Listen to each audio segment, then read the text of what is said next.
Hello, everybody, and welcome back to the I Am 1-2 podcast with your host, Christopher Cohn. With me in the studio is my good friend, the producer, the guy that makes all of this magic happen, Dan the Man in the studio. Say hello to the peeps, Dan the Man. Hope everybody's doing good. Hello, everyone out there. Good to see you too, Dan.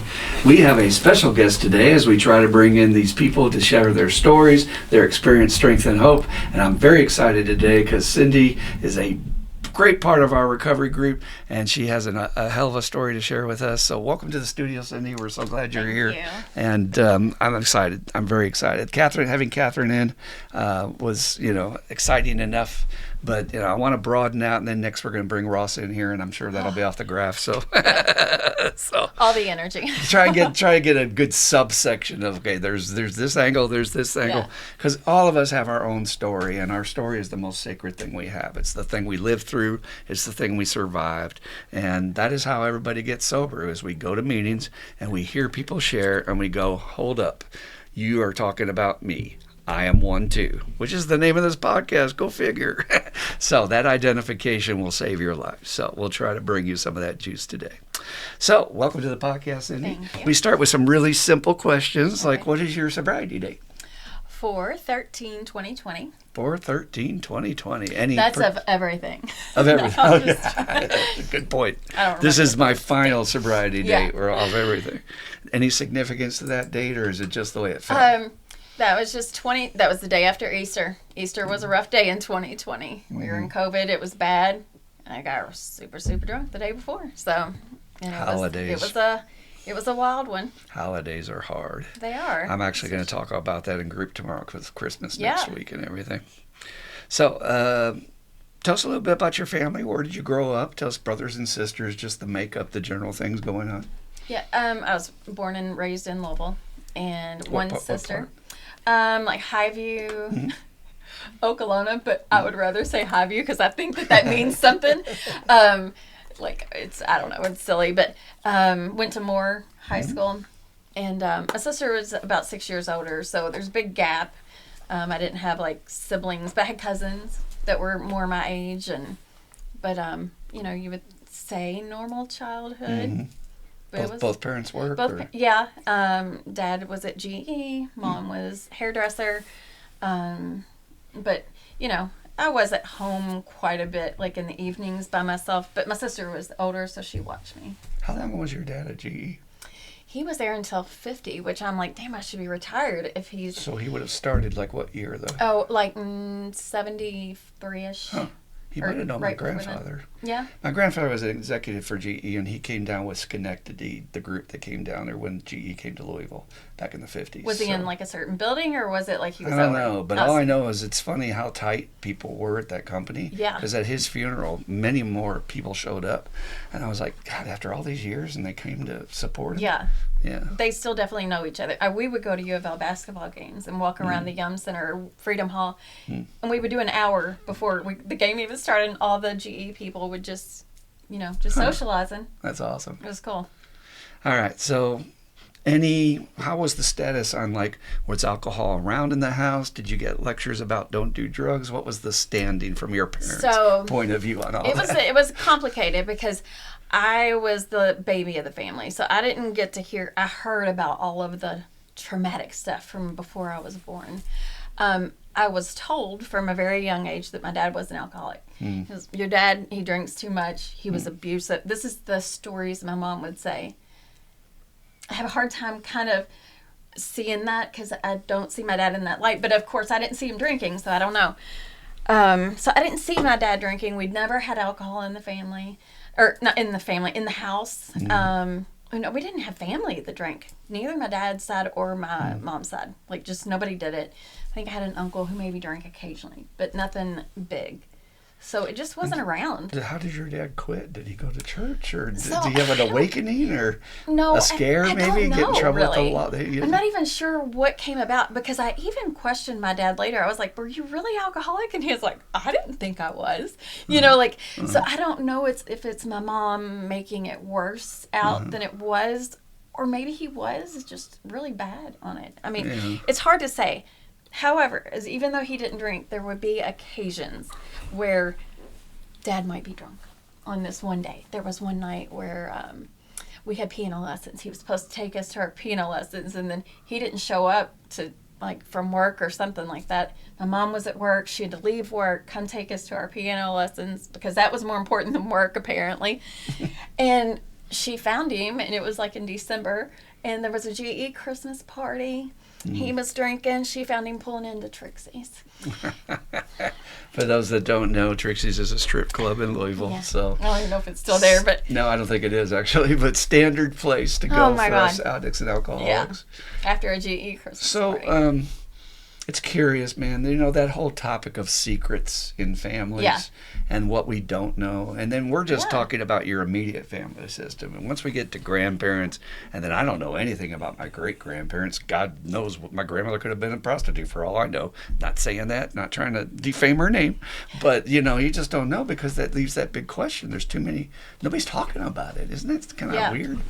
Well, and that's kind of my dad's side of the family thing. We don't ever discuss anything dirty laundry kind of stuff. It was very much we don't talk about it.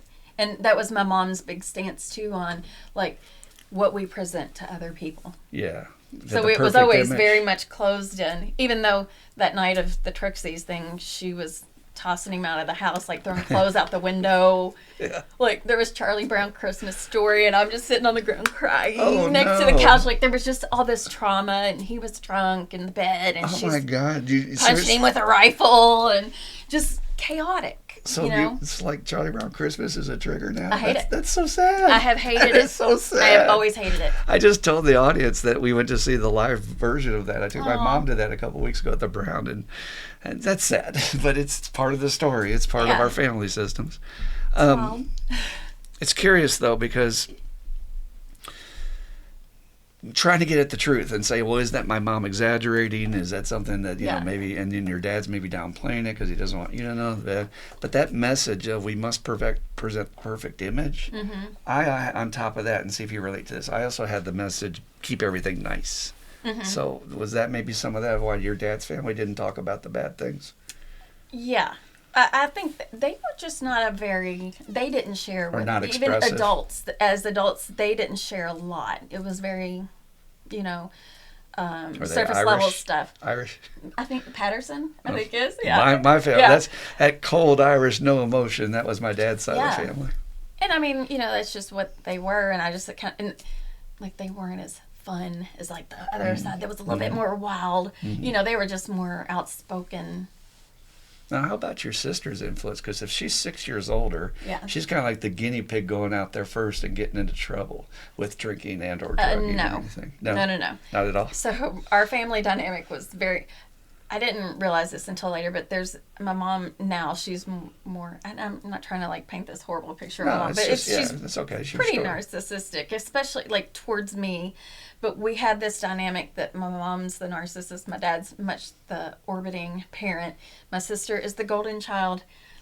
I'm the scapegoat. so it was just planned for me to do all this, right?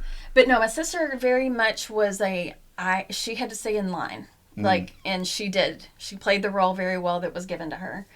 And she still is amazing. Like, she was my babysitter. She was, you know, kind of like a mother figure to me. And she was just not one of those older sisters who was, you know, trying to annoyed with her younger sister. She was just really amazing.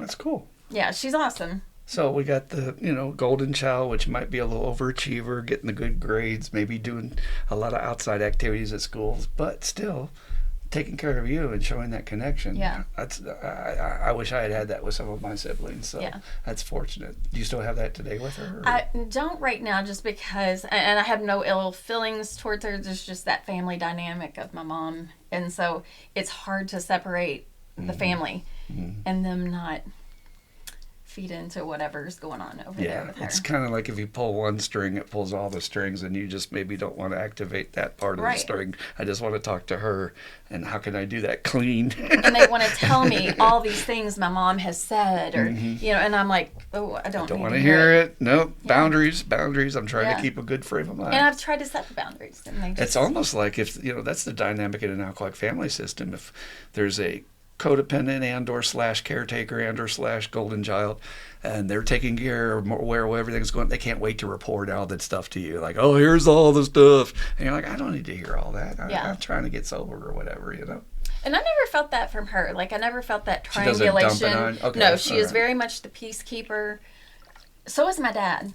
My dad is very much a peacekeeper. And then there was my mom causing chaos, and then me causing chaos. You know. Well, we were- I assume that as a child, you probably weren't too bad as a child, No. were you? You were like No. setting the house on fire. No, God, no. I think for me, the thing was, compared to my sister, I very much seemed like a problem child. I see. Looking back, I definitely was not. You know, I mean, I had a few things where, you know, middle school might have been a little nothing.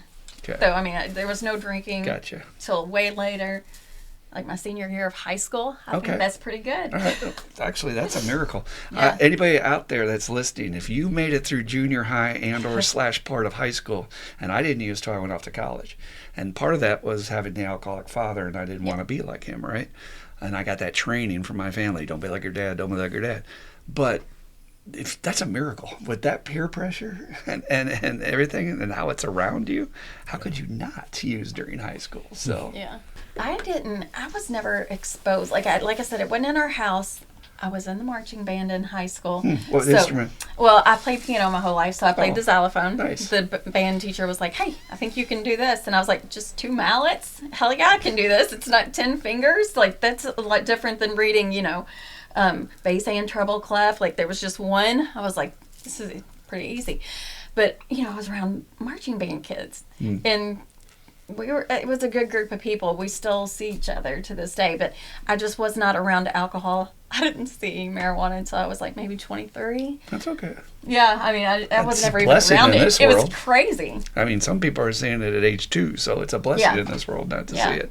But with my patients, I always find if they have activities they like to do and it's part of a community, it's astounding how that will keep them out of trouble, even as yeah. a teenager. So, all right, well, let's get to the first drink or drug, because usually, if you got the effect, you can tell us the minor story if it wasn't the big story. But usually at that moment when it hits us, I call it a revolutionary, transformative moment in my life's journey that it got my attention hard. Tell us what happened with Sydney. First drink was New Year's Eve, my senior year of high school. And I didn't think it was that great. It was bourbon and Diet Coke, and I thought it tasted like cough syrup. I thought it was awful. I think I maybe had, I don't even know if I had 2 full drinks of it, but I remember feeling hungover the next day, and I hated it. And I was like, I don't know why people do this. And I had to get on a plane the next day because we went to a football game, like out in Arizona, and it was just awful. And I felt horrible, and I probably didn't touch it for another 8 months until I got into college. Huh. So it didn't give me that, Yeah, you know, I need this. This is good. good. And that's common, Percocet, actually. though. Oh, okay. Oh, with the Percocet when I was like 25. That's what really That's the hit. one that clicked. Okay. That's the one that I was like, So we'll work up to that. So you're at college later, and you decided to try alcohol again. What was the instigate? What was the story behind doing frat that? parties. Like I just, yeah. it was like, let's go. Let's, well, let me just say I was a very sheltered kid. Like I was grounded a lot, even though I wasn't doing that bad of things. I was grounded all the time in high school. So when I went away to college, I was living it up. I was like, this is the life, you know, going to parties, and I didn't even like beer, but I was going to drink it because that's what was around. And I mean, it did make me feel more comfortable. You know, it wasn't like a great sensation, just more at ease. Mm-hmm. But That social anxiety is gone. Yes. I can be more myself kind of stuff. yeah, This is a note for all the parents out there, guys, because I run into this with so many of my patients in their stories, that if they were highly controlled, rigid backgrounds, they can be some of the worst addicts when they blow, because they've got a lot of energy built up and they've never had a chance to be free and Yeah. get out there and do their own thing. So if you're a parent, allow your teenager to make some mistakes and to go out and do some things that teenagers do, because if not, you may pay for it dearly later. Because Yeah. what's that old joke we used to tell in high school? Catholic girls, watch out for Catholic Yes. girls, because when they get free, they are wild, man.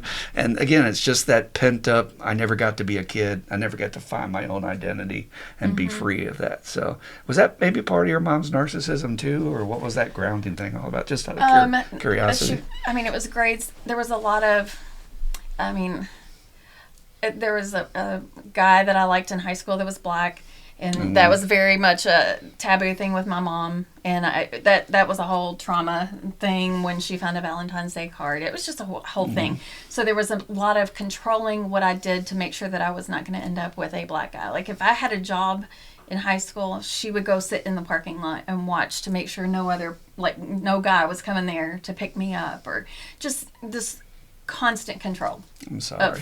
Yeah. That is trauma. And I would consider that as a therapist generational trauma, in that she's passing those biases and that prejudice that she got from who knows up through the line. And it's like, well, Mom, I'm my own person, and it's a different time, and I don't feel that way. And she's like, but this is what I think, and you're going to have to. Yeah. Wow, that's a lot. So I get it. She was trying to protect her baby, I guess, but for goofy reasons. Yeah. Okay. I mean, it's just some wild stuff. Yeah, I know. We all have our stuff from childhood, and that's what we have to spend the rest of our life trying to heal. So I get it. Yeah. All right, so I want to get to the Percocet moment, because we all have our favorite chemical, and for those of you that don't understand, you're actually wired at birth for the thing you're going to like the most, based on receptors in your brain, whether they tend towards liking uppers or whether they tend towards liking downers. And then once you find that group of chemicals, you'll find the exact one, and it just feels like hand in glove when you're like, oh, this is it. So tell me about your first time experience when you got the effect and it worked for Cindy. It's funny because I know I had to have had him in the hospital, because I had my tubes tied right after delivering my third. And I had to have had him in there, and I don't remember it being anything. I was probably actually in pain is why. But there was like a week later, after having my daughter, I was sitting on the couch and I was like, I think I'm going to go take one of those. And then I was chilling out, and my husband at the time was like, I don't think you actually needed that. I think you like this. And I was like, I think I do. I was just like, this feels pretty good. Like, I was like, damn. And I mean, I can remember the couch, how we were sitting on the couch, and I was like, yeah, this is all right. So nice. For those of you that are new, when you're going through your first time moment with your favorite chemical, you need to really identify, what did I like about it? What did it do for me? Because it gets its hooks in, and that's the roots right there. That's the thing where it said, I can do this for you, honey. And we never forget. And even to this day, with all the years of sobriety I got, my little beast will come back and say, you're on a bad day? I can do this for you. Yeah. It's like, no, you can't anymore. It stopped working, but it still will try to play that card. So for Cindy, what did it do for you? What did you like about it? What was the magic of that particular drug? Well, I think I was probably just really stressed at that point in life, because I had just gotten married. I was in nursing school, had 3 children under the age of 5. Oh my gosh. It was That's insane. A lot. So I think I just remember feeling like, all right, now I can relax. And I just felt so chill. And my husband at the time, he was very much a drinker, and he smoked a lot of weed. And it felt like, all right, now I can be like on his level. I can chill out too. I didn't want to do what he was doing, but there was that sense of like, now I'm here with you. Cool. That actually makes a lot of sense. So, did you agree with his pot smoking and drinking? No, I hated it. That's why I left him. Okay, that's okay. Insane. Well, not really. Right? Not really. I mean, we all have our likes. And I mean, Dan and I in the last podcast just got done talking about drinkers that judge drug addicts. Oh, yeah. So, it's just something we do. Yeah. So, but I get that. When you find that bond, it's almost like a spouse whose other spouse drinks or drugs, and sometimes they'll fall into doing it with them just to have that intimacy. Yeah. So you have that moment where it's like, okay, I can be on your level, and maybe we can be closer. Because when you have one partner that's on a substance, there's a block in the way. There's a wall in the way from real intimacy. Yeah. So I get because that. I'm judging him. Well, that's and part then of it, if I'm right? with you, then I'm probably not judging you anymore for this. Yeah. Okay. So did it take, like, what year was this first one? That was 1998. Oh, God, you were ahead of the curve. Because the opiate epidemic hadn't quite... they were still giving it out pretty freely, I feel like, at that point. Not that I was getting it that often. And I didn't have it for a long time after that, but, I knew I liked it. I knew it was good. So how quickly did it start to filter into more often, maybe at work or during the day? Yeah. It takes time, but everybody's a little different on that. Well, I think the next year, me and my husband were separate. We were divorced pretty much at that time. He had moved out because his drinking and his drugging was just too much for me, and too good for that. But It's just I just had a wild. vision in my head of you at the door going, "See ya, honey," taking your pill. Oh. No, and I wasn't taking any pills then. But the fact that, here's the thing, what people don't know is, because that was in October of 98, I started working at the Brook at KMI in January the next year. And so I'm working at the Brook. I'm coming home, like, after working a second shift. I've left my infant and my toddlers with this man, and I see marijuana and cocaine on my kitchen table, and I was like, I will not have this, And I just was done. I don't know how to explain it, but I was done. There was just some kind of switch that went off. But why didn't I think to, like, say, hey, I work at the Brook. You might need some help. Never occurred to me until maybe 5 years ago. No, in the past few years. I just was done. I was very self-involved, and I was like, no, this ain't working for me. It is an odd effect. I mean, I grew up in an alcoholic family system, and I saw after-school specials about alcoholics, and I never connected that I could be that and or that AA existed, and it's been around a long time, and it just not making that connection is hard for us. It's always like, well, that's those people, those are those other people. I'm not like that, so. And especially with pills, it's easy to say, I'm not like a junkie, man. I'm not doing needles and stuff. Yeah. So, all right. So the divorce happens. Single mom for a long time, or single mom, but then I got a kidney stone, and then I got some hydrocodone. And then I was like, okay, well, obviously I needed it for the kidney stone at first, but then I was going to go to a Christmas party that year, and I was like, well, I think I'll take one of these for this party, So then it became a recreational thing, and when I had them, I would use them. But, so more friendly and social, less inhibited. Yeah. Is that okay? Yeah. Because, anxiety, I guess, is there for most of us. But it's, and I don't know why, because I feel like I'm pretty talkative and okay in most scenarios. But it's like, I think I need it, but I don't. I don't shut up. It's interesting you say that, though, because anxiety is part of our brain chemistry that's just a little low on oil, as Burns Brady would say, right? But some of the most outspoken and most flamboyant extrovert people can suffer the most with anxiety. And I remember hearing Carol Burnett's story, the comedian. She's an alcoholic, and she would talk about it, and people are like, how could you be shy? But you're out there doing all those things on stage and with terrible anxiety inside about it. So it's just part of the disease. Yeah. So, and if you find a drug that takes that away, that is a miracle cure, and I will sacrifice everything to get more.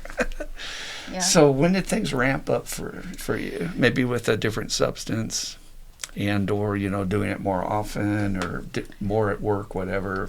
Yeah, it became more of a work thing. Like, I had somebody on the inside. I don't want to say, obviously, like they're on the inside. Yeah, on the inside of the hospital. On the inside, and I wasn't diverting them myself. Somebody was diverting them for me, and horrible situations. I would not want to tell the world about it. Well, that's what we do. I don't want to get that person in trouble. This is the Oh thing, yeah, 'cause no, there would we only don't. be We don't one mention person. names. It's okay. But just bad situations where I would do things and get pills for rewards kind of thing. So just occasionally, not all the time. It was maybe once or twice a month. It wasn't like every time I'm there. But it was just whenever I had it. And then I'd have friends who they might have it. Or I would complain, oh my God, my back hurts so much. And it probably did, but it wasn't as, I could have just got through it, but I made it out worse than it was. And then, just trying to get some from friends and that was the main thing as far as when I worked at the Brook. And then I went and worked at another place and kind of got away from it. It helped being away from all of that. I do think, though, there was a part of me that wondered if I didn't get too bad there, because I was surrounded by like how bad life could get if you kept this up. Or maybe, I don't know, maybe the person giving them to me also saw that, It's kind of a tricky thing, because what I'm hearing is it really was this one drug that had you the most motivated, right? Yeah. You weren't trying to drink on top of it or mix anything with it sometimes or anything. No, I wasn't. I mean, to me, just taking a pill was so much easier than drinking a bunch. True. And they can't smell it. And they can't smell it. I can't smell it. I mean, I did look like, I had shifts at work. There was just times where I'd be like so out of it. And, and I'd be like, right up on the chart, like writing like this tiny. And they were like, "Are you okay?" And I'm like, "Yeah, I can't see it." Just ridiculous. Or like they would, my friends, like my nursing friends would be like, "You need to go take a nap." And I would go into the staff lounge and make a pallet on the floor and sleep for a couple hours. That's awesome. Like on the weekends when there's no like administrative people there. But yeah, it was awful. Did you get caught? Not there. Not Okay. then. Not Good then. for you. Good for you. No, because I had too many people covering for me, really. But they all knew. But yet acted surprised years later. But, it wasn't so often that it seemed like they knew I liked it, but I wasn't going out of my way to do it. And there is that progression thing, like you weren't completely out of control yet, right? Yeah. So we can maintain almost on the edge of getting caught. You know what I mean? Like I can push it as far Yeah. as I can, but I'm gotta still go sleep in the bathroom. You still can't arrest me, man, because I didn't push it over the edge. Well, So, I was thinking too, one of the bad things was, as being a nurse and work just anywhere, was finding another nurse just like me. Because we are going to figure out a way to divert some stuff. You put two sickos together, we're going to do some stuff. I mean, it was right when Suboxone finally came out, or Subutex, I think is what it was called. This nurse was like, "These patients really like this." He was like, "I think they're getting high off of it, even though it's supposed to be something else." And I was like, "Shh, we got to waste this one. Do you want to split it and try it?" And like, he took his half and went home, and he called back like 10 minutes later and was like, "I'm so fucked up, and I'm sitting at the light right by the Y, and I don't think you should take that." And I was like, "I'll just take half of my half." I was going to do it. Like, I wanted to know. I needed to know. I was doing patient research. That's right. No, Chemical I scientist. wasn't, but that's how I could justify it in my head. Oh, I mean, but still, that's not as dangerous as me being on the streets of New York and taking some guy's word for it that I don't know from Adam saying, "Hey, this is this," and I'm like, "Okay," put it right in my body. Just insanity, right? Yeah. All right, so we went to the new job, Yeah. and what was the moment? Was there any moment at this point where you thought, "Do I have a problem?" Because we do have those little awakenings where something happens that gets our attention. No, I don't think I thought it was a problem. Okay. Even though there was all kinds of risque stuff I was doing to get some of these pills. But no, I didn't think, I thought it was a problem at that point. It definitely was. So if somebody had come to you and suggested such a thing, you probably would have said, "No, those people back Yeah, there, I'd those been like, people in "You're inpatient, crazy." they have a problem, not me." Yeah. Okay. Yeah. And then when I went to this other job, it was same manager, but he didn't have access to the stuff anymore because there's no pills at this job. It was all computer nursing stuff. So, I did well while I was there. And then for some reason, the Tinbrook, it was called Tinbrook back then, we had our own drug dealer for the staff. That's So awesome. awful. Mostly I weed. say it's awesome, and I'm Mostly a weed. I mean, it was just not for the people who were in the program, because there was some, and they obviously wouldn't, but we had our own staff drug dealer. He, some reason, texted me and was like, "Hey, how you been? I haven't seen you in a few years." And I was like, "Good." And he was like, "Hey, if you ever need anything, let me know." Because I remember he was one of the people that somebody would get stuff from, and it would somehow find its way to me. And I was like, "Huh, all right." And I remember thinking it, and I didn't do anything for a while. And then I texted him. I was like, "Maybe." But, I'd never purchased pills at that point. Mm-hmm. Then I did. It was in that parking lot. The slippery slope. Yeah. But what do they have that Showtime series, Nurse Jackie? Oh, I know. I mean, come on, man. I watched that show to try and get tips. Yeah? Yeah, I was like, because I was in addiction. That's when like that people came watching out. Breaking Bad for Yeah. tips. That's awesome. Yeah, I did. I was like, "What's she doing? What helps the withdrawal?" But in the medical profession, or any first responders, frontline workers, it's just more prevalent. There's a lot more stress and need to use for something on those jobs. So, again, fairly standard stuff, and you're maintaining getting through. About what age are we at here? Oh, this is probably like 32-ish. All right. Well, let's fast forward to when shit starts to hit the fan. What was your moments that things started to happen? Well, let's see. I guess it's when I lost my job. So we had this contract with Texas Medicaid at this company called Ships, and we lost that contract. So I lost that job, but then Texas Medicaid was like, hey, do you want to work from home? And you can do this same job. We'll hire you directly. And I was like, absolutely. Yeah. That's where it got really crazy because I had no eyes on me during the workday.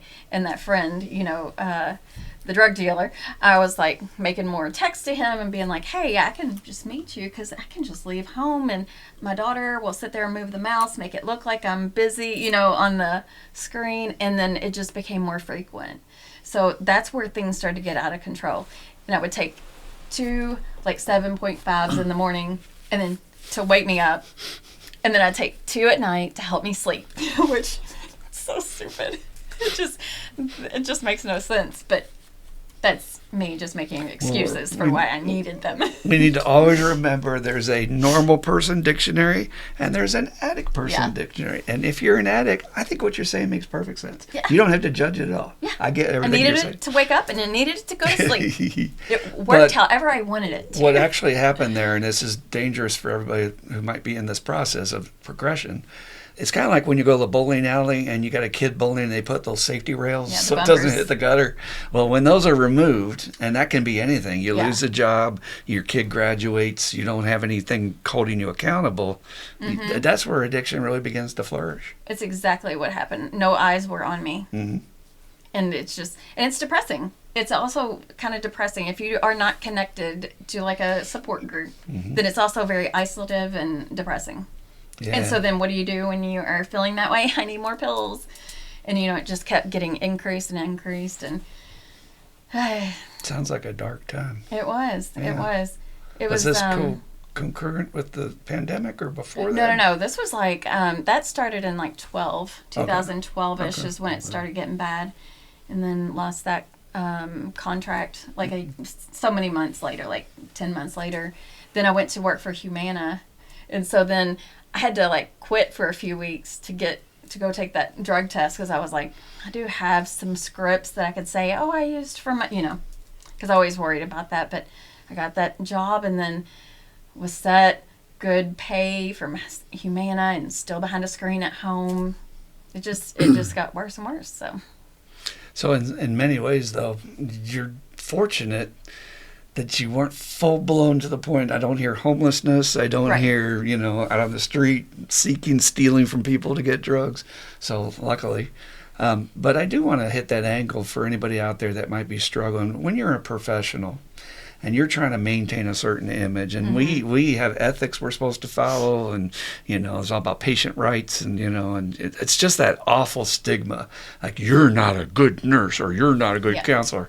Do you want to speak a little bit about that when the shit hit the fan at work and how hard that is to deal with that stigma? Because I think it kills people. I think people will overdose if that stigma's too fierce. Yeah, I think. Well, it's so complicated, I feel like, because I had that my 10-year stint at the Brook the first time was, I wasn't really in the madness. I mean, I experimented here and there, but it wasn't full-blown, I'm addicted to this. I physically, will have withdrawal if I don't. But I had so much judgment on, the population there. How could they let this happen? And, and we all had these thoughts, and you can't help but be judgmental. But, I had that thought myself, how do they let this get this bad? But coming back years later, now I'm oh, well, duh, now I see how it is. But yes, there is so much judgment on now what side of my thing is, what side of the nurse's station do I belong on then? It's where do I belong? Because for a long time I fought being on that other side because I'm on the inside. This is us and we have the medicine and you all are them. And there was just that I don't belong over there, but I did. But it took me a long time, even in about a year after being in recovery, to realize I can be on both. I don't have to be defined on one side or the other. I can do both, and actually, both sides make me better for the other side. So it took a long time to realize that. It's hard though, and the society. When Bill said there's a bunch of misunderstandings and ignorance, not much has changed since 1935. But I find that, I've got skills as an addict that I can help people at the hospital on a level that other people just can't because they've never been there.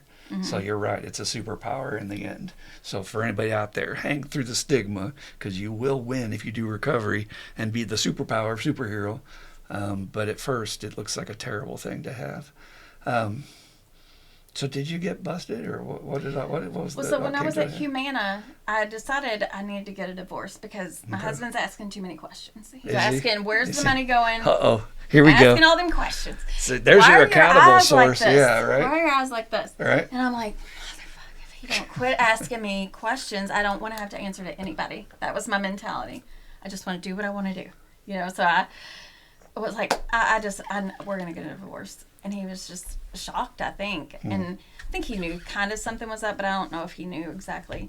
But my whole thinking was, and it's horrible, but whatever.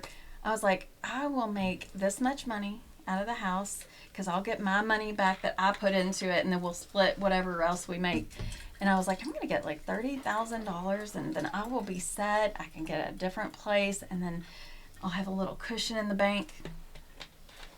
Bad thing to have in the bank when you are addicted to probably 12 Lortabs a day. Because your disease is eyeballing that. Yeah, 200 here, 200 there, 200. That money is mine. Cindy thinks it's hers, but your disease is saying, no, that money is mine. Yeah.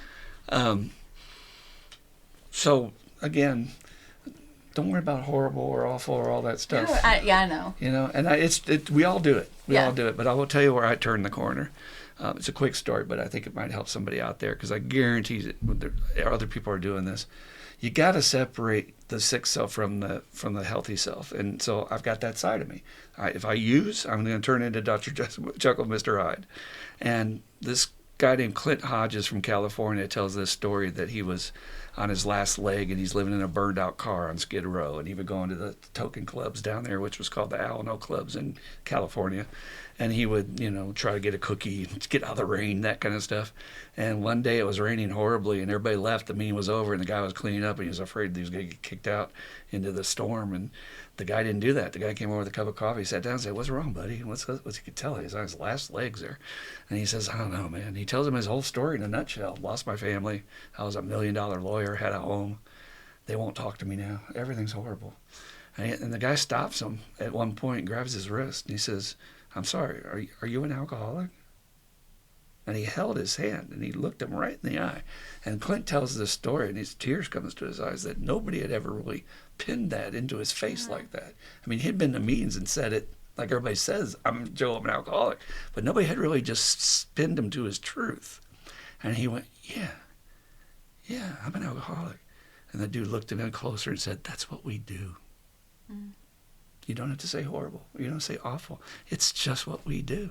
It's like par for the course that a cancer patient is going to lose weight. Yeah. And they're going to have other conditions. That is like, what do they call that? The symptom chart. This is what you can expect, the prognosis. This is what's going to happen with this disease, the pathology. So, yeah. And so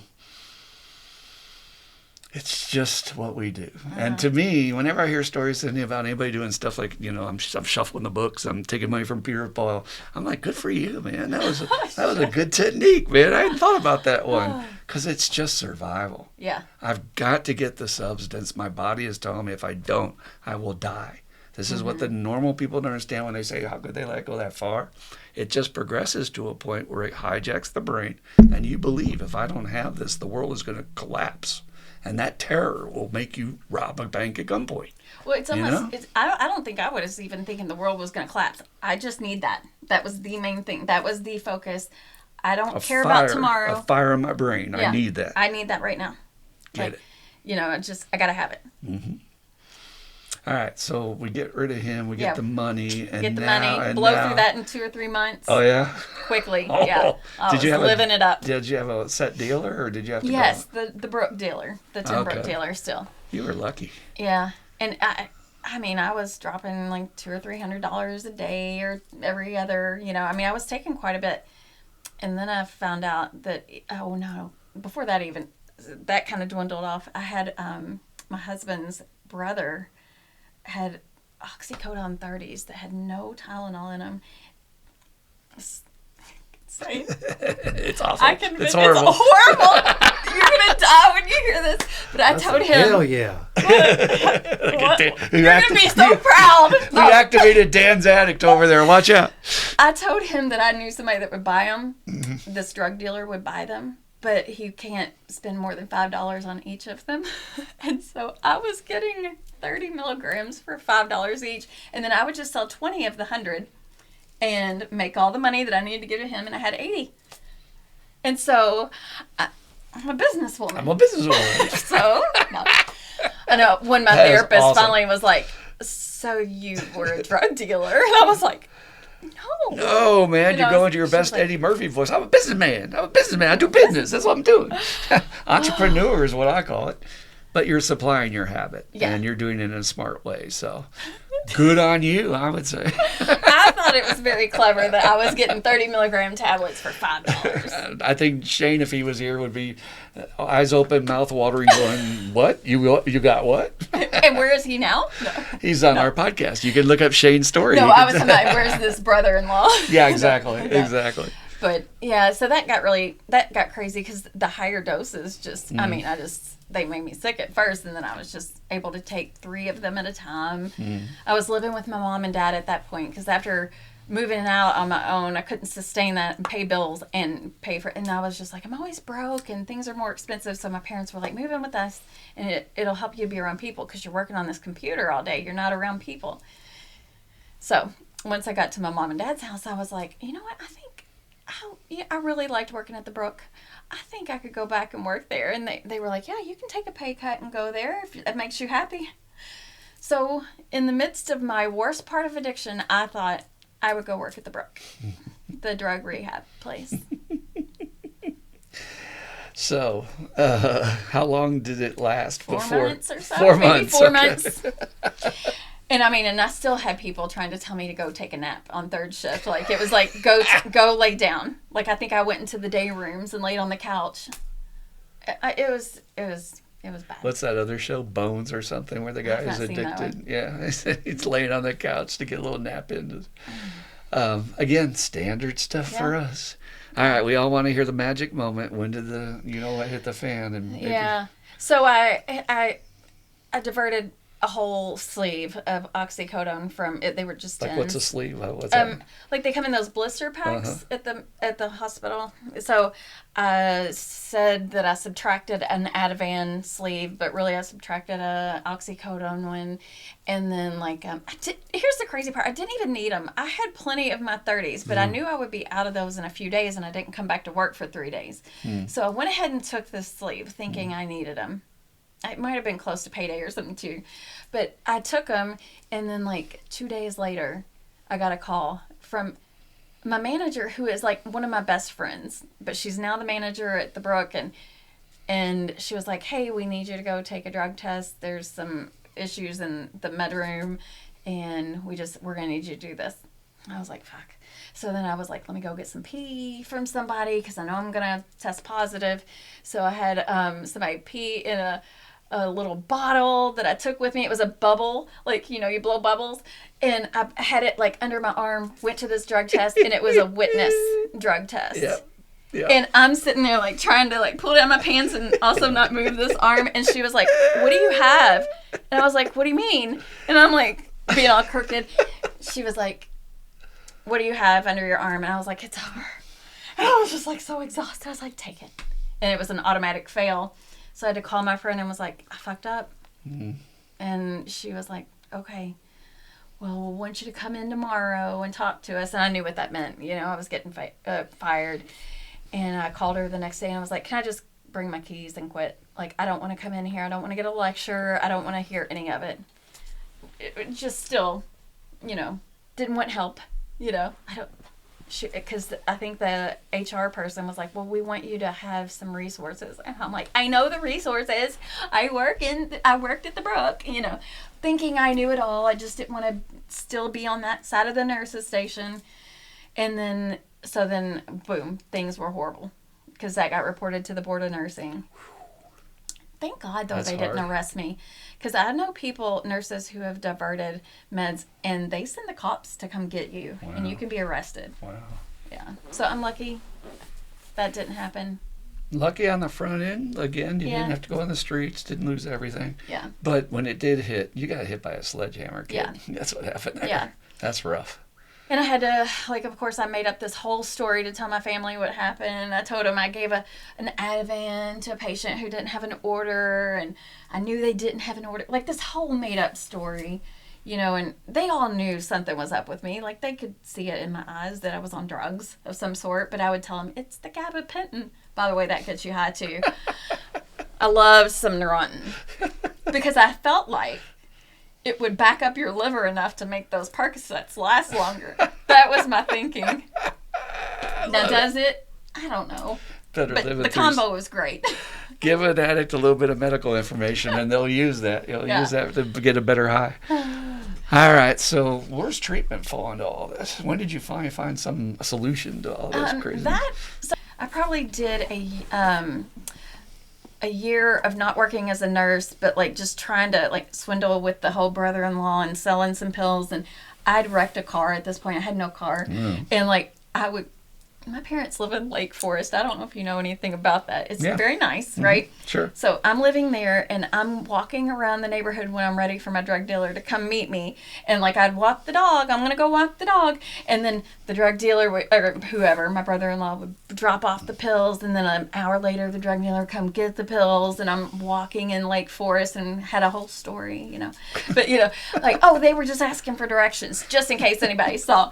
But like it was just crazy. But it took about a year.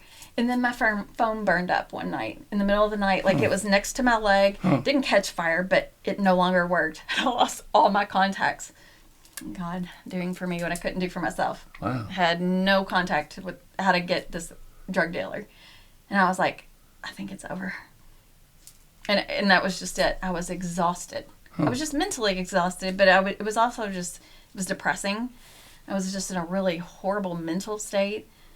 My mom had gotten worse and worse, like narcissistically through the years. And, you know, the worse I got, the worse she treated me. And then, so I was just like, I can't do this anymore. It's just, it's exhausting. So I didn't do anything for about 7 months. And then I started drinking because I was like, it's there. It's legal. My son was okay with it because he was drinking. He was living in the house too. And so I drank, you know, just off and on. And then it became more and more. And then it was every night. And then COVID hit, and then I was really like, all right, we're going to go strong now. Because now my mom can't go to work. And she drives me crazy. So I'm going to have to drink because she's home every day. I mean, I was drinking even when she was working. But, and then Easter came, and I just was pissed that we couldn't have family around because COVID. And, you know, that was our big family holiday. And I started drinking an hour early that night. Like that was a big deal. But I got really, really trashed and started a Facebook Live and started telling people that my mom wasn't social distancing and she was going to people's houses to cut their hair. And that was against the rules. And I was pissed off at her. That's awesome. And people started calling my parents and was like, Cindy's on something. Like she's fucked up. Like she's messed up. And, you know, like... And my mom came up to my room and was like, what are you on? She just assumed it was pills because, you know, that was the original MO. And I saw red. I went after her and, like, really tried. I didn't do anything to her, but I was trying. And, like, to the point that, like, I mean, they're old. Sorry. They're older. You know, my dad's 75 at this point. I think my mom's 73. And, you know, my mom runs out of the house. I start chasing her down like Lake Forest Boulevard or whatever it's called, screaming, this woman's not social distancing, like just insanity. And then they called the cops, and cops came and got me and took me to U of L EPS. And they were like, you have to get treatment. Oh, and I was like, I man. don't want to. U of L. Yeah. All right, hold on to that thought. So what I'm hearing, so therapist, is that Facebook time was cry for help. Yeah. Yeah, that's a subconscious cry for help for sure. And it's interesting to me in your story that when you started, you didn't like drinking. Yeah. But we will default to a fallback position if I can't get it, it stops working, it causes more problems. So yeah, I'll settle for a little drinking. And so I find out, wow, I also have an alcoholic inside of me in addition to an addict. Well, it was cheap. You can buy cheap vodka. And there was a liquor store close enough that I could walk, and if I would get enough quarters gathered up from here and there, like I would I was one of those people going to the liquor store and, here's all my change. So walking out of Lake Forest with all my quarters. We live in the bourbon state of Kentucky, and if you're not drinking here, you're weird. So yeah, totally acceptable, and so. All right, so EPS at U of L is a scary place. It is. These are people taken straight off the streets in extreme distress and extreme crisis, and they're screaming, they're yelling, there's people off their meds. You're not going to get any sleep. We used to try to take a meeting up in there. And what does that stand for? Emergency psychiatric services. Psychiatric services. So it's mostly for like people like schizophrenia or bipolar that are just out of, their psychic mind right at but that the point. Occasional drug addict or drunk. But occasionally we slip in because people feel sorry for you. You weren't looking real sane that afternoon. No, I was not. And is it fifth floor? Is that what it is? I don't remember the We used to floor. take the elevator up to do the meetings, and we got to the point where it's like, we're doing the meeting and nobody is present. One guy's over here drooling, the other guy's just talking to himself. And we're like, I don't think we're serving any purpose here. We need to just go do our service work somewhere else. But was that a wake-up call enough, or did it? No, because even the next morning, like once I sobered up and I was like, my mom and dad was like, you're not coming back here. Like you just literally threatened our lives and you were insane. And my son, who still was very much supportive of me, Jordan, the other one's living in another state at this point. He was like, you can't come stay with us. We have a baby, we have, and his wife was definitely not going to have it. And I was just like, well, I don't know what I'm going to do. So this security guard at EPS decides, hey, I have an empty room if you want to come stay. I was like, I need it. I got it. If I'm going to have to go get treatment in IOP, I need to be somewhere to do IOP. So I went and stayed with some rando for a week. Wow. Yeah, it was scary. That's a whole thing, too. I won't go into that. Our whole career, though, is really just hooking up with strangers. Like, oh, you have a need, I can help you, or whatever. It's weird how we bring people in and out of our life like that. So we're not vetting any of them either to see what we're pulling in the door. Any stray dog will work. All right, so thank God you didn't die or get killed in that situation. So after a week, I finally got out of there. And my son, thankfully, had asked my parents, hey, look, she's in the Brook. By the way, go into the Brook DuPont, because I would not go to KMI, because I was like, no, I cannot do that. I know all these people. It's horrible. My son was like, you got to go.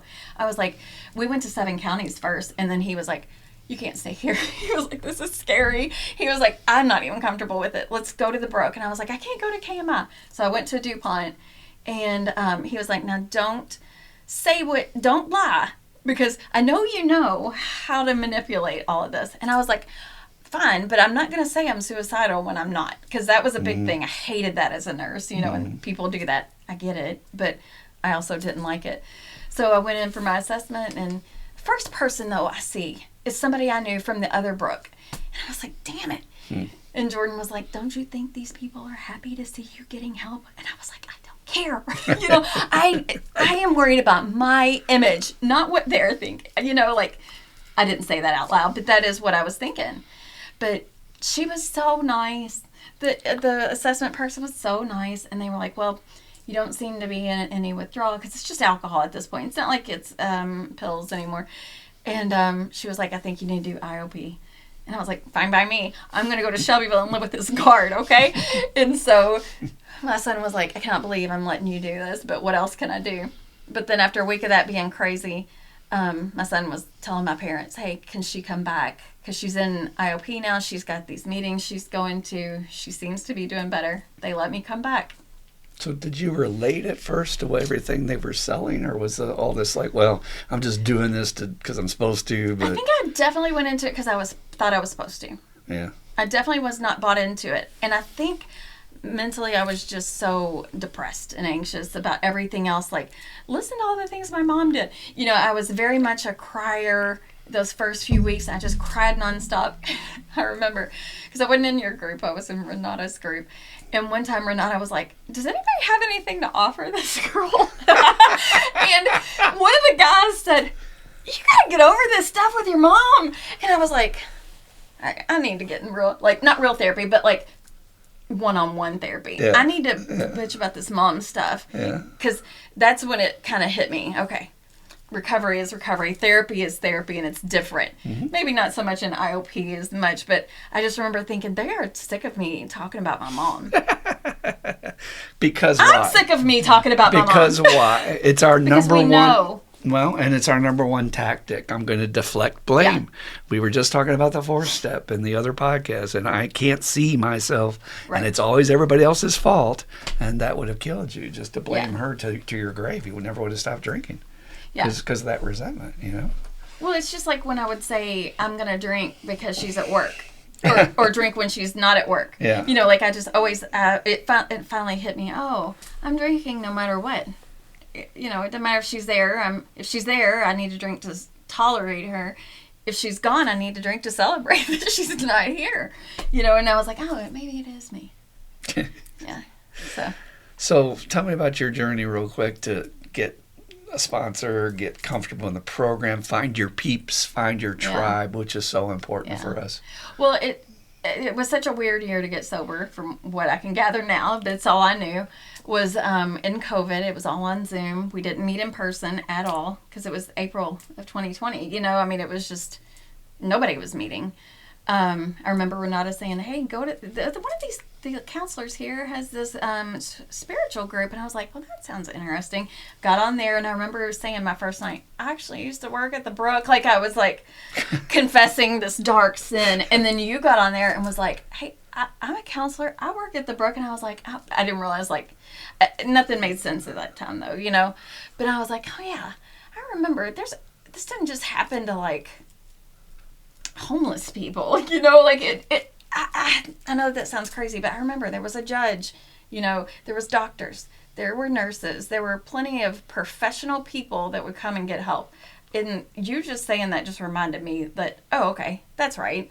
Mm-hmm. I'm not the nurse that took this horrible, like, fall into society that I was picturing. Well, I'm going to tell you the truth. Because of our history of stigmatizing this disease, in addition to the stigma that you poor ladies get on top of that you're the fallen woman or you're not doing what's morally right, which is a bunch of bullcrap that goes all the way back to the Virgin Mary myth bullcrap for women. It's totally unfair. Or Eve, right? It's totally unfair.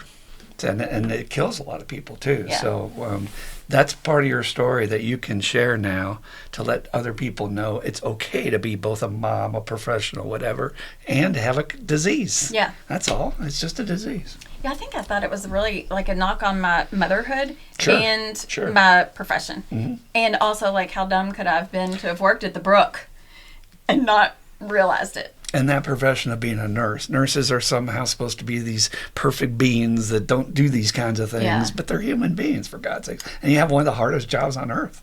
And it's the most accessible. If you're going to be like an addiction, I mean, you're the one with the pills. The doctors aren't with the pills. Or, you know, we're the ones with our hands in the drawers.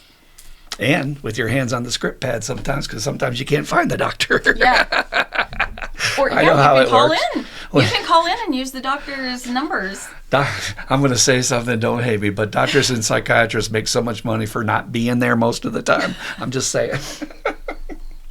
It's just wild. But yeah, so I finally got a sponsor, and then it still was weird though with COVID and just not being able to see each other very much in person. But I think the thing that changed for me the most was the pressure I got from all the females in the group, because we were doing Tuesday night women's meeting, to go to this retreat that they were planning, and I did not want to go. I was very much an isolated person in my bedroom. I did not come out. Like I was like a hermit, which is insane because I'm such a busybody social person, but I was comfortable there. And I remember as soon as I said, all right, I'll go, I started bawling. Like I was like, this is uncomfortable. I don't like the thought of this. I don't really know you all. I've only seen you all on a screen. You want me to go spend a whole weekend with you all in some like weird cabin? It's like I got to bring a blow up mattress. I don't even have a phone. Like, I mean, I didn't have a cell phone. I didn't have a bank account. I had no means to money at that point. You know, it was a lot to take on. I was like, everything I knew was in this little bubble. And it was hard, but I went, and that's when it all changed, because I met all my people. That's when everything just, it was like, ah. You know what I love about that story? What? The hand of higher power, or God, reaching through the hand of the program to pull you out of that room, because you would have dwindled and died and probably relapsed in that room. You can't do recovery alone. And yank you out of your comfort zone and into the bosom of this nothing but love and support. Because the second you get there, you realize, oh my God, these people like me just for being me, and I can be comfortable, and they're all fucked up too. Yeah, and, they're crazy too. Yeah, That's what right, really right. And then bonds by you. the end of the weekend, 2 days, you're bonded with these people after a retreat like you have not been bonded almost with anybody in your life, not even your spouses, because you all share things that you never would have shared with your spouse. So that's miracle stuff to me. That's where I personally see God. I don't see it a lot of time in this world, but I see that magic of we're going to save Cindy's life. Yeah. And she doesn't want to go, but we're going to make her go. And I love that. Yeah. Saved your life. And it's bizarre because that weekend that I came back from the retreat, my sponsor at the time, her dad needed some help. He had just had surgery. He was blind.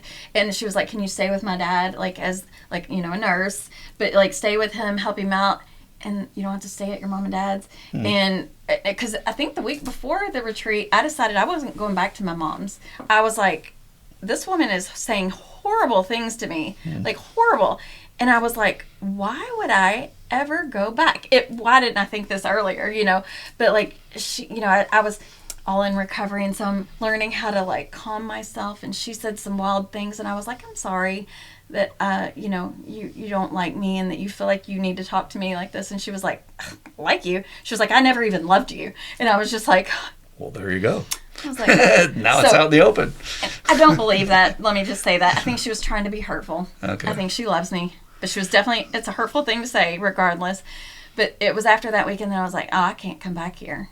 Why would I go back and live? I would rather be homeless than come back and take that. It was almost like those 4 months that I've been in recovery was just building my confidence and my own self-respect up enough that I was able to walk out and be like, no, I'm not doing that anymore. That's called a boundary. I love that.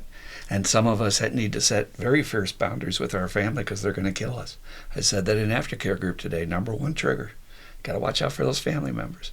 But I can't help but therapize a little bit when we have a guest. So let me just be a little therapy man.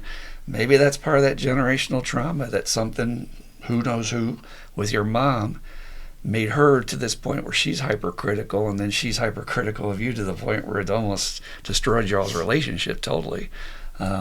And you just wonder what kind of demons are driving that in her, or what kind of demons might have been driving her mother or whoever gave that to her about herself. Because it's just unnecessary. I mean, if you have a child in an ideal world, right? And I know you have children. You want to build them up. You want to tell them they're awesome. You want to tell them I love you no matter what. Not in dysfunctional families. They don't know how to do that. I think I did figure out what happened with her, though. She had a baby in between me and my sister that died at 2 months old. Ooh. And I think it was just unresolved grief. And there was that moment she got pregnant with me that she was like, oh, I'm going to have to put a boundary up here. Her psyche wouldn't allow her to let her get that close to me. And so she provided me all these monetary things, and she could give me things except for that motherly bond, because she needed to keep me out here just in case something happened. I don't know that this is... I like it. But thank you. It feels right. It felt... when I shared it with my therapist, I was like, I think this is what happened. She was like, oh my God. Honestly, figuring that out has helped me so much, because obviously she's sick, but she had that we had such a codependent relationship. I think when I started getting in recovery, she didn't like it. I wasn't sick anymore. She couldn't micromanage me. I was talking therapeutically to her now. I wasn't flying off the handle, going off on whatever, I wasn't part of this, spectacle that she was causing at the family events. I was suddenly like, I'm sorry that word, that bothers you. I think you're just unhappy. It's not really me. It's, nobody likes to be analyzed either, I'm sure. But, it just, something happened in me that I was just like, I'm not going to do that anymore. So I left and never came back. And somehow things started falling into place. For people that are new, when you first get in recovery and you've got an enabler or codependent in your life, they do lose their job, because their job was to keep you straight or make sure you're on your feet to go earn the paycheck for the family. And once AA starts to do that and they've lost their job, they can actually resent your sponsor and your groups for that. The other thing you said too that maybe you think something, I can't remember what it was. But the great news about recovery is how we get to challenge. I know what it was. When we find those little puzzle pieces, that's what I consider. Yes. Like, okay, these are puzzles I'm putting together. Why does my mom do this? Figuring out why does life my is dad like do this? And ultimately, why do I do this? And then finding out, okay, well, that fits. That she's trying to protect herself from the grief and the loss that she's experienced. Doesn't want to go through. That's defense mechanism, survival. Okay, get that. So in other words, ultimately, we're trying to get to, she did what she was able to give you, and she wasn't able to give you these other things. And sometimes just learning that and seeing the logic of it can begin the healing process. You know what I mean? Because it's not personal. It's not like she was doing it to me on person because she didn't like me. She just wasn't able to give me that kind of stuff. Well, and I think like the spiritual sickness that we talk about, like my mom is definitely a shopaholic, like to the extreme. And so she's got the ism there. It's manifested differently. But like just seeing her as a sick person and everything that we talk about, it's like, okay, she's just spiritually sick. And I remember my therapist even saying, if a psych patient talked to you like that at the Brook, would you get mad at them? And I was like, no, because they're a patient and I'm used to that. And they're like, she's like, your mom's no different. Like, you got to look at her like she's a psych patient because she kind of is. She wanted to go do a study on my mom. But she was like, you just got to look at it like that. You got to look at every person in your life like that. You can't let people have that kind of, power over you. Treat everybody like they're a psych patient. Short version, which is this is gold. Short version of this tool is when you're out in the mad world and people are doing their foolish things. It's not my circus, not my monkeys. This is your stuff. This is your illness. But we do tend to take it on and react. Yeah. Because they bump into your shopping cart or they look crazy at you or say some shit. And you're like, what the fuck I do? Yeah. And you're fighting all of a sudden. But really, it's ultimately, you're just sick, dude. You don't go to meetings. You don't have a program. You're probably really sick because you don't have any tools. Yeah. And thank God for recovery that we get to change that for ourselves, Yeah. So if there was one thing you would say to anybody that's new, because I do like to get a little shout out for the new people out there, to get them inspired, to give this a try. Come to a meeting. Come get your friends. Get a sponsor. Anything you'd like to say to the newcomers out there? Get connected. Get connected. We offer our numbers up all the time. After the meetings are just as fun as the meetings. They're fun, for one thing. That's another thing. Recovery is a blast. We have a blast. It is a blast. A blast. Never had so much. This last retreat, like, our videos were off the hook. It was just so much fun, but get connected. I think that has been the main thing for me. I know it's easy to come in and want to hurry up and leave out the door. I get it. Sometimes I do have to do that. But, you see the people who do that, and then you don't see them for a while, and then they come back, and then it's just like, ah. So when Ross says just stay, a lot, I'm always like, yeah, after the meeting, say after the meeting, because that's where a lot of the juice is. That's where you connect with the people and feel a part of, because that's ultimately, I think, what we all want. That's the main thing. Connection. Yeah. And get involved too, I would add to that, because when you send out the videos for the retreats and you coordinate all that and you contribute to the retreats happening, just those little things, man, makes you feel a part of rather than a part from, which is a core of our illness. We never feel like we quite belong or we quite fit in. We have that voice in our head telling it, you're weird, you're different than them. So, I think watching your growth has been tremendous into you. I've seen you get happier and smile and laugh more. Yeah. And I think you've got a little kid in you that likes to play. I think there was a time when I felt like you had to hold that back a little bit because what will people think? Yeah. But I think you've gotten to the place that recovery, which is gold. I don't care what people think. I'm going to be in recovery and I'm going to recover out loud. Yeah. I'm going to be sober out loud. I have a hard time not talking about recovery now. That's awesome. Even at work. So I did get my nursing license back. Let's say that. That's huge. Whoop, whoop.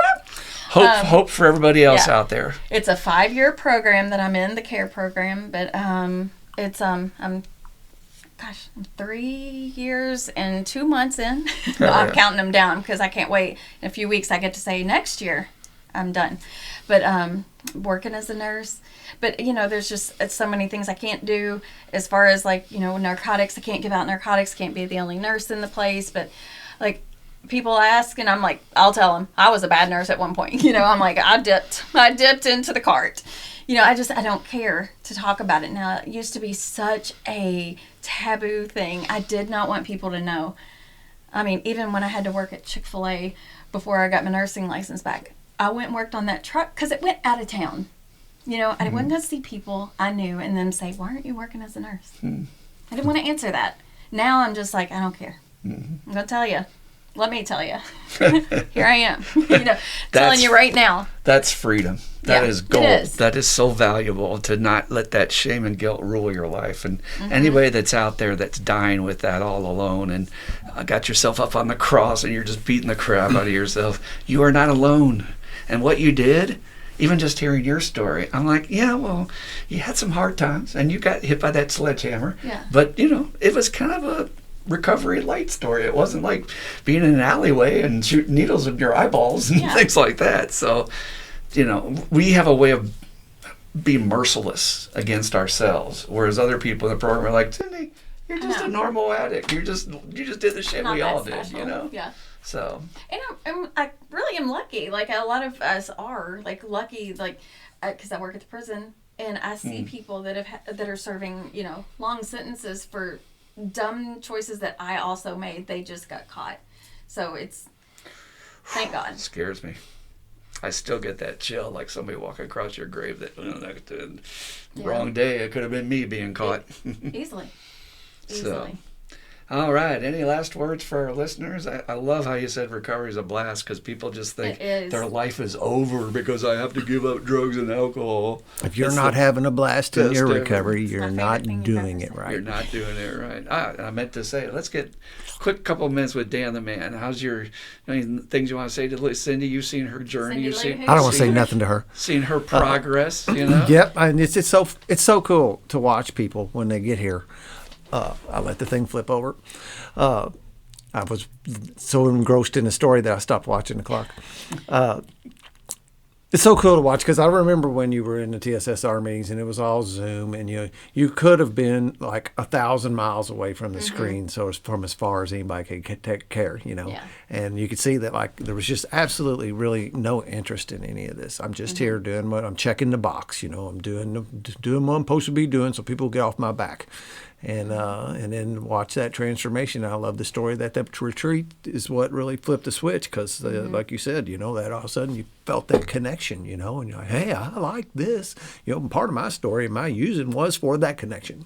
I was using with people and doing that for the connection. Just didn't realize it then. But then to watch you blossom and see all the service work and the stuff that you do and how much fun you're having in recovery, and it brings out the little kid in me. We've become pretty good friends, I believe. Yeah.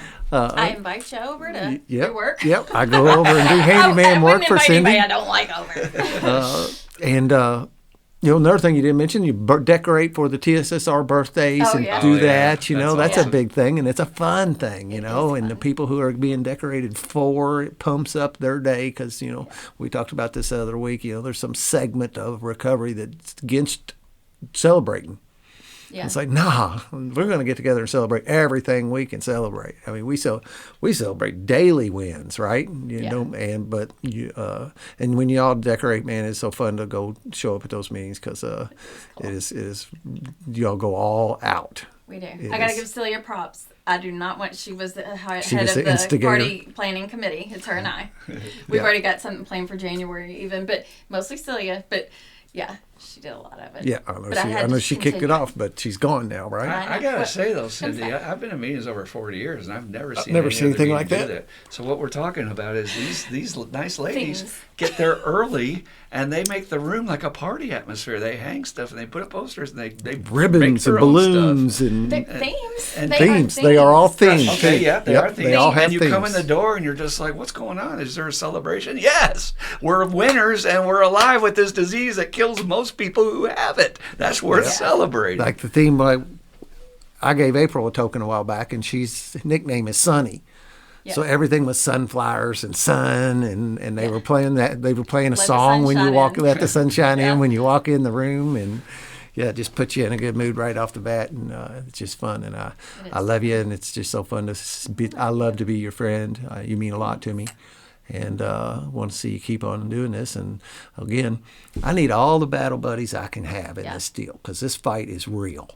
And and my safety net, and that's what I consider my friends in recovery. That's my big safety net, man. That's going to keep me from falling to the ground. It's what I depend on. It's what I survive on.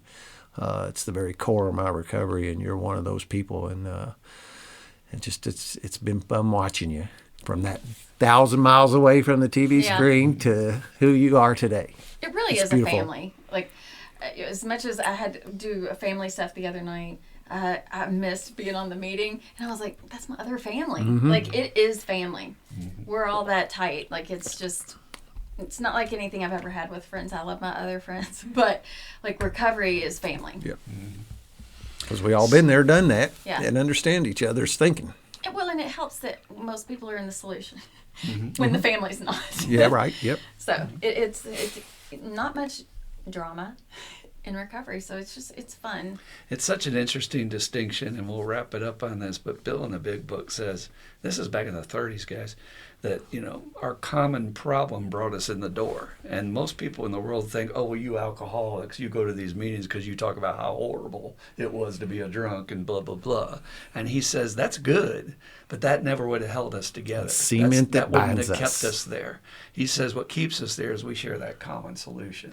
So I can look at Cindy across the room, I can look at Dan, we can share a look and go, and we both know from a sober perspective, from a sane perspective, there's some crazy shit going on in here.